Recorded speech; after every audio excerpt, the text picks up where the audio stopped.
Hello and welcome back friends. कैसे हो आप सभी लोग। आईपीएल का डे 7 मैच नंबर 7 चेन्नई और पंजाब के बीच में होने वाला ये मैच। और अगर आप लोग ये सोच रहे हैं कि पंजाब के लिए ये मैच आसान होने वाला है तो आप सभी लोग गलत हैं, क्योंकि चेन्नई के अंदर चेन्नई को हराना उतना आसान नहीं होने वाला है। चलिए दोस्तों, बात करेंगे कि इस मैच में आखिर क्या होगा। जो थोड़े बहुत फेरबदल चेन्नई की टीम ने किए हैं उसमें क्या कुछ पॉसिबल है और इस ग्राउंड के हिसाब से हमें क्या क्या करना है, वो सारी चीजें आपको इस वीडियो के अंदर बताने वाला हूं। वीडियो को जरा ध्यान से देखना, ये आप लोगों के लिए बहुत जरूरी है अगर आप लोग स्मॉल लीग और ग्रैंड लीग में दिमाग लगा रहे हैं तो। चलिए बात कर लेते हैं। सबसे पहले दोस्तों मैं आपको बता दूं कि हमारे लास्ट मैच के फ्री गिव अवे के जो विनर है वो है अनिल, और अनिल को हमने कमेंट में रिप्लाई कर दिया है। इंस्टाग्राम पर आप अपना डिटेल मुझे सेंड कर दीजिएगा, आपको प्राइज मिल जाने वाला है। अब हम बात करेंगे इस मैच के बारे में। यहां पर भी आपके लिए फ्री गिव अवे रहेगा, आसान से सवाल का जवाब देना है, प्लस प्लस आपको वीडियो को लाइक और शेयर करना है। साथ ही साथ दोस्तों एक और चीज़ का ध्यान रखिएगा, अभी तक भी अगर आप लोगों ने टेलीग्राम पर हमें ज्वाइन नहीं किया है तो बहुत कुछ मिस कर रहे हो। टेलीग्राम जाकर देखो, वहाँ पे बहुत कुछ मिल रहा है आपको। डिस्क्रिप्शन में लिंक है, कमेंट सेक्शन में भी लिंक है। और जो लोग ये सवाल कमेंट में आकर कर रहे हैं कि आखिर स्मॉल लीग में कहाँ जाएं, तो भैया पहले टेलीग्राम पर तो आ जाओ, वहाँ पर सारी चीज़ें बताई जाएंगी। तो टेलीग्राम में नहीं हो तो ज्वाइन कर लो, फ्री है, कोई दिक्कत वाली बात नहीं है। अब हम बात करेंगे सबसे पहले वेन्यू के बारे में। मैच कहाँ हो रहा है? मैच हो रहा है M A Chidambaram stadium, Chepauk, Chennai में। और चेन्नई का जो ग्राउंड है वो जाना जाता है स्पिन ट्रैक के लिए। यहाँ पर आपको स्पिन विकेट देखने मिल जाता है। और यहाँ ना पहले बैटिंग करने वाली टीम ने 74 मैचेस को विन किया है। अगर आप ज़्यादातर ग्राउंड उठाकर देखोगे तो आप कहोगे कि सेकंड बैटिंग करने वाली टीम फायदे में रहती है, लेकिन चेन्नई के अंदर थोड़ा सा उल्टा है। यहाँ पहले बैटिंग करने वाली टीम ज़्यादा अच्छा करती है, लेकिन ये थोड़ा डिपेंड करेगा ओस के ऊपर। अगर ओस आती है तो जो भी टीम टॉस जीतेगी वो पहले गेंदबाजी का ही फैसला करने वाली है, सेकेंड इनिंग में बैटिंग करेगी, क्योंकि ओस की वजह से फिर ग्रिप करने में दिक्कत आती है बॉल को। और जो बॉल है ना वो हल्का सा स्लिपरी हो जाता है, और स्लिपरी होने के साथ साथ आपने फील्डिंग में भी देखा होगा, अभी हैदराबाद वाले मैच में जो बॉल के साथ साथ फील्डर भी स्लिप कर रहे थे, वो भी दिक्कतें आने लगती हैं। इसीलिए वैसे तो जनरली यहाँ पर पहले बैटिंग करने में फायदा होता है, लेकिन अगर ड्यू आता है, ओस आती है, तो सेकंड बैटिंग करते हुए आप देखेंगे टीम को। यहाँ पे एवरेज स्कोर ज़्यादा नहीं है, एवरेज स्कोर ज़्यादा नहीं है, क्योंकि ये जो ट्रैक है वो हल्का सा स्पिन फ्रेंडली रहता है। अब आप यहाँ पर देखें क्या होने वाला है। देखो, चेन्नई ने आखिरी बार इस मैदान पे 190 बनाया था, जिसको पंजाब ने चेस कर लिया था। चेन्नई ने 154 बनाया, दिल्ली ने 183 बनाया, और चेन्नई ने 103 बनाया। मतलब 200 का आंकड़ा पिछले 4 मैचेस में तो इस मैदान पर नहीं बना है। अगर आप स्कोर करने वाले प्लेयर्स के नाम देखेंगे तो थोड़ी सी आपको कंसिस्टेंसी भी नजर नहीं आने वाली। शिवम दुबे नंबर 5 पे थे, सैम करन नंबर 3 पर थे, ब्रेविस नंबर 5 पर थे, तो केएल राहुल नंबर 2 पर बैटिंग कर रहे थे। अब ऐसा आप इसलिए भी कह सकते हो क्योंकि चेन्नई की जो टीम है वो पिछले साल बहुत गंदा खेली थी, ये भी एक रीज़न आप ले सकते हैं। और अगर आप पावर प्ले की बात करेंगे तो 3 विकेट, यहाँ पर 2 विकेट, यहाँ पर 3 विकेट, लेकिन यहाँ पे सिर्फ 1 विकेट। तो भैया मैं आप लोगों को इसको फॉलो करने के लिए नहीं कहूँगा। क्यों नहीं कहूँगा? आप कहोगे यार ये ट्रेंड आप हर बार बताते हो, हर बार काम भी करता है, लेकिन यहाँ क्यों फॉलो नहीं करना? यहाँ फॉलो इसलिए नहीं करना है क्योंकि चेन्नई की टीम पिछली साल गंदा कर रही थी। जैसे ही एक अच्छी टीम ने बैटिंग की, पावर प्ले में विकेट नहीं दिया, और जब चेन्नई ने बैटिंग की तो 3 विकेट और 2 विकेट आ गए थे। लेकिन आप सेकंड इनिंग में देखोगे तो आपको कुछ अलग चीजें देखने मिलेंगी। जैसे कि नंबर 3 पर बैटिंग कर रहे थे, अय्यर ने स्कोर किया, सुनील नारायण ओपन कर रहे थे, स्कोर किया, विजय शंकर नंबर 4 थे, चूंकि चेन्नई आ गई तो 4 नंबर, और हैदराबाद नंबर 3 पर बैटिंग करते हुए ईशान किशन ने स्कोर किया। तो ये चीज़ आपको समझ में आनी चाहिए। और रही बात पावर प्ले की, तो यहाँ पे 50 run 1 wicket, 70 run 1 wicket, 37 run 2 wicket, Hyderabad भी पिछले साल गंदा कर रही थी, और 46 रन के साथ में 3 विकेट हमने देखे। अगर मैं इन सब से हटकर अपना एक्सपीरियंस आपसे शेयर करूं तो वो ज़्यादा आपके काम आएगा, कम से कम इस रिकॉर्ड के मुकाबले जब कोई टीम गंदा कर रही हो। तो आपको यहाँ क्या करना है, आप ये मान के चलिएगा कि कम से कम 50 रन आपको देखने मिलेंगे, और 1 विकेट आप इजीली मानकर चल सकते हो। चूंकि अगर आप दोनों टीमों को उठाकर देखोगे तो दोनों टीमों का ओपनिंग पेयर में एक तरफ बहुत अच्छा और स्ट्रॉन्ग ओपनिंग पेयर है, दूसरी तरफ प्रियांश आ रहा है, थोड़े से नए खिलाड़ी हैं, बाकी खिलाड़ी वो भी बहुत अच्छे हैं। तो दोनों टीमों का ओपनिंग पेयर बहुत अच्छा है, कम से कम इस साल तो। इसीलिए मैं ज़्यादा नहीं, 1 विकेट ही मान के चल रहा हूँ, और लगभग 50 रन आराम से आपको बनते हुए नजर आएंगे। अब जब बात आती है चेन्नई की, तो चेन्नई में स्पिनर्स बहुत अच्छा करते हैं और आप ये चीज़ आपको रिकॉर्ड से भी पता चल जाएगी, जैसे कि 7 विकेट, 4 विकेट यहाँ पर 5 और यहाँ पर 7 विकेट। तो भैया स्पिनर्स को लेना मत भूलना। वैसे भी एक तरफ आपको नूर अहमद मिल जाएंगे तो दूसरी तरफ यूजी चहल मिलेंगे और दोनों कमाल के स्पिनर है, इसीलिए स्पिनर्स तो वैसे भी आपकी टीम में जगह बना ही लेंगे। अब हम बात करते हैं यहाँ से दोनों टीम्स के हेड टू हेड के बारे में। जब पिछली बार चेन्नई और पंजाब का आमना सामना हुआ था तो हुआ क्या था देखिएगा। चेन्नई ने 190 बनाया, पंजाब ने 194 का स्कोर किया। सैम करन अब इस टीम में नहीं है, डिवॉल्ट ब्रेविस नहीं खेल पा रहे, खलील अहमद के 2 विकेट थे और पतिराना अभी इस टीम में नहीं है। तो दूसरी तरफ श्रेयस अय्यर 72, प्रभ सिमरन सिंह 54, ये दोनों आपको टॉप ऑर्डर में मिल जाते हैं। यूजी चहल 4 विकेट, अर्शदीप 2 विकेट और मार्को येंसन 2 विकेट। जैसे ही स्पिन ट्रैक आया चहल ने 4 विकेट पेल दिए। अब यहाँ देखिए प्रियांश आर्या 103 दोस्तों ये लड़के ने स्कोर किया, शशांक सिंह का 50 था, मार्को येंसन का 34 था और लॉकी फर्गसन ने 2 विकेट निकाले। यहाँ डेवॉन कॉनवे 69, शिवम दुबे 42, रचिन रविंद्र 36, खलील अहमद के 2 विकेट और रविचंद्रन अश्विन ने 2 विकेट निकाले थे, जिसमें से खलील अहमद आपको मिलते हैं, रवि अश्विन है नहीं, रविचंद्रन अश्विन भी नहीं है और रचिन रविंद्र भी नहीं है, ना ही डेवॉन कॉनवे है, सिर्फ आपको शिवम दुबे मिल पाएंगे। अब ये है चेन्नई का प्लेइंग 11। जो सबसे बड़ा फेरबदल होगा वो ये कि प्रशांत वीर आपको इस मैच में खेलते हुए नजर आएंगे, जिस पर लगभग 8 से 9 करोड़ रुपए के आसपास टीम ने खर्च किया। 8 से 9 करोड़ या कुछ अच्छा खासा करोड़ रुपए खर्च किया था, ठीक है। और इस टीम के पास एक अच्छा हिटर है कार्तिक शर्मा, जिसने पिछले मैच में काफ़ी अच्छी बैटिंग की थी। अब यहाँ से आप देखेंगे ना, इनके पास बैटिंग तो भरपूर है।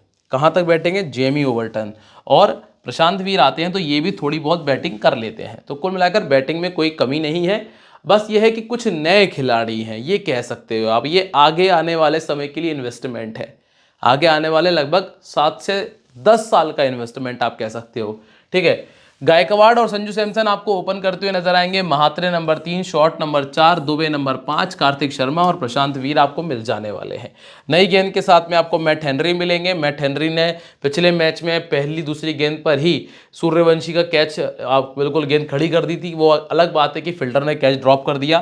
खलील अहमद साथ में मिलेंगे, नूर अहमद जो कि स्पिन गेंदबाजी करेंगे और ये बहुत इंपॉर्टेंट रहने वाले हैं नूर अहमद इस ग्राउंड पे तो कम से कम। अब अगर हम वेन्यू रिकॉर्ड की बात करें तो संजू सैमसन का रिकॉर्ड इस मैदान पर अच्छा नहीं है।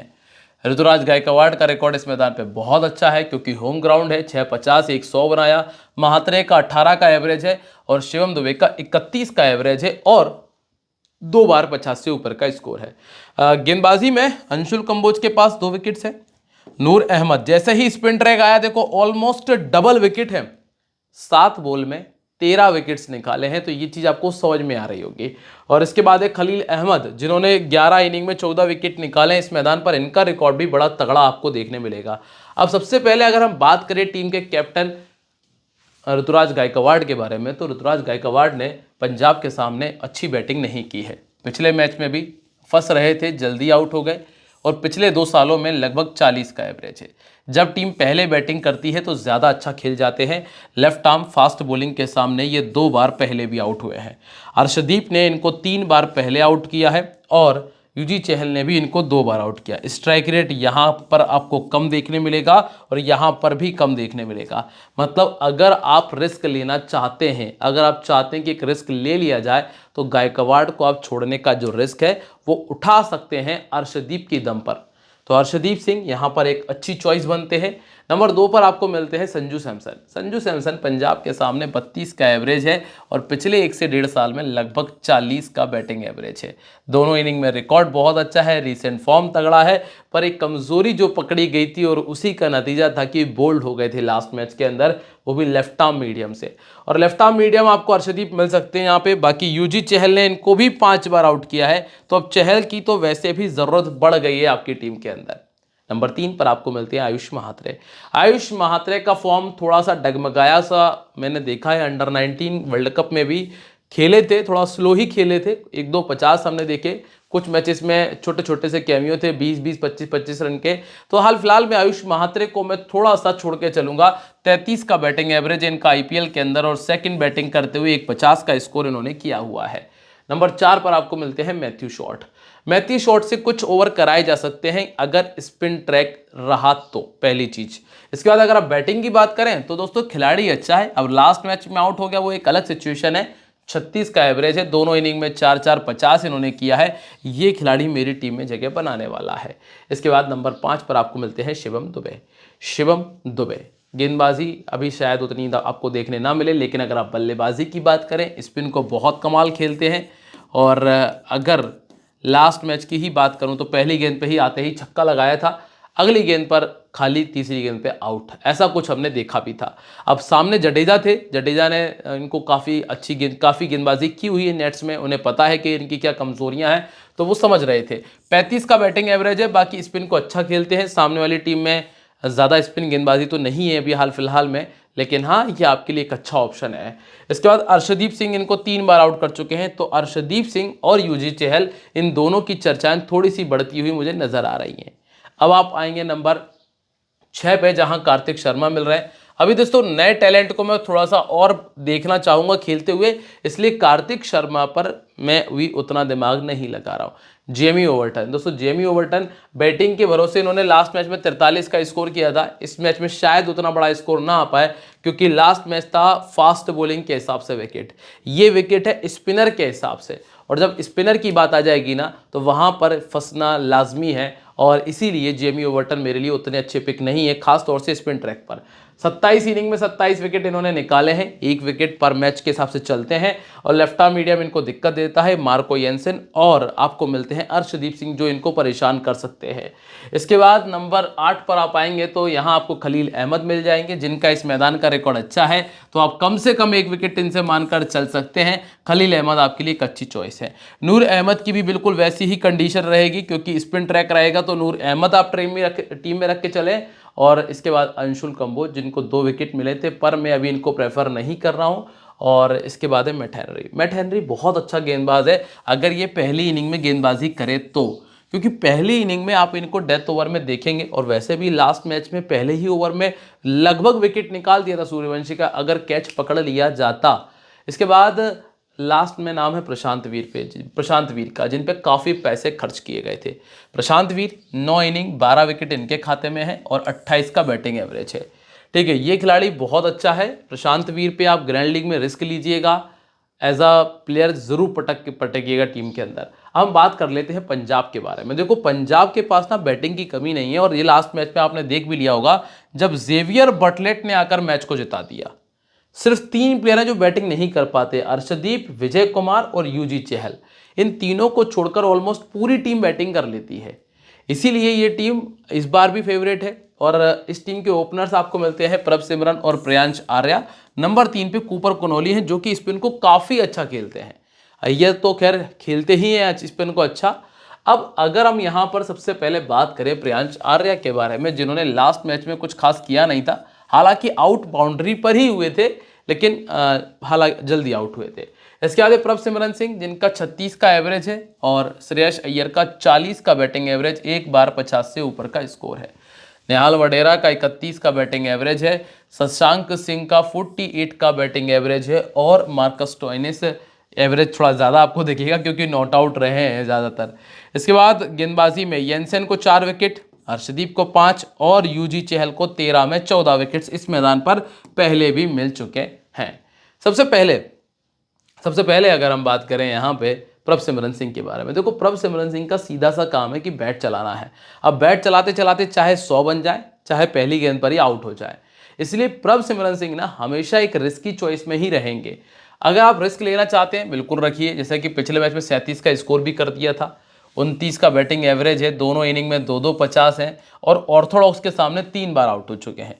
नूर अहमद 2 बार पहले आउट कर चुके हैं, वो भी सिर्फ 11 गेंदों के अंदर।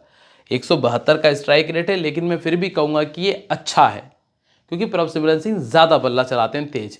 इसके बाद नंबर 2 पे प्रियांश आर्या, जो कि पिछले मैच में स्टार्टिंग में ही आउट हो गए थे।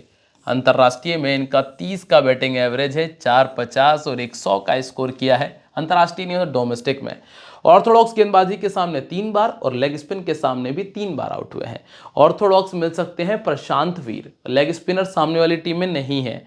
कुल मिलाकर दोनों में से आपको एक को ड्रॉप करना है। अब आप ये खुद तय कर सकते हैं कि आप किसको लेके चलेंगे और किसको छोड़ के।